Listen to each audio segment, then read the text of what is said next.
জ্যাকের চোখের ভিতরে একটি কাচের টুকরো ঢুকে গেল। যখন হাসপাতালে জ্ঞান ফিরেছিল, সে বুঝতে পারল এক অদ্ভুত শক্তি এসে সেই জিনিসের ভেতর দিয়ে দেখতে পারছিল, দেয়ালের ভিতরে। এবং যখন ডাক্তার আসছিল, তখন ডাক্তারের মাস্কের ভিতরেও একটি কালো দাগ ছিল, সেটাও দেখছিল সে। তখন ডাক্তারকে বলল, মাস্ক খুলুন, এবং তারপর সে বুঝতে পারলো এটা সঠিক। হাসপাতাল থেকে যখন সে বাড়িতে যায়, তখন তার বন্ধু বলে যে সে একটি বোতল কিনছিল $600 দিয়ে, যা 1 কোটি প্রায় সমান, কিন্তু তার চোখ দিয়ে বলে ফেললো এটা মাত্র কয়েক মাসের আগে বানানো জিনিস। তখন তার বন্ধু মাথা খারাপ হয়ে গেল, ঠিক মার্কেটে গেল।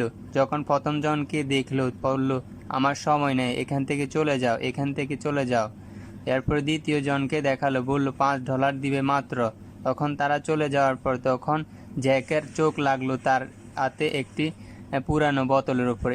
এটার দাম জিজ্ঞেস করলো। দোকানদার বলে, এটা তো বিক্রি করার জন্য আনছিলাম, এটার দাম $2000 হলে বিক্রি করে ফেলবো। তখন তার বন্ধু বলল, পাগল হয়ে গেছো, চলে আয় এখান থেকে।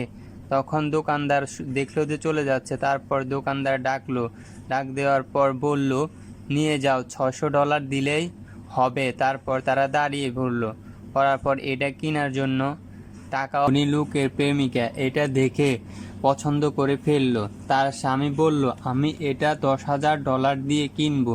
তখন তার বন্ধু বলল, এটা $5,000 দিয়ে বিক্রি করে ফেলবো। তখন ছেলেটি বলল, এটা মাত্র কালো পুতুল, এটা আমার প্রেমিকার পছন্দ হয়েছে, এজন্য দিয়ে দিব।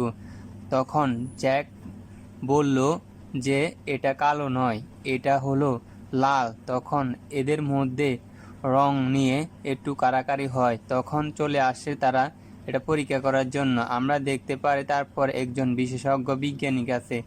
বিশেষজ্ঞ বলল, আমি এটা 1 কোটি টাকা দিয়ে কিনবো। তখন তার স্বামী বলল যে এটা একটি মাত্র কালো পুতুল, এটার এত দাম। কিন্তু বিজ্ঞানী বলল, এটা কালো না, এটা লাল। তাহলে একটু তেল আর কাপড় নিয়ে আসো। যখন একটু ঘষলো, তখন দেখলো যে আসলে এটা লালে। এটা 1 কোটি না, এটা অনেক কোটি টাকার সম্পদ, যা অনেক দিন আগের।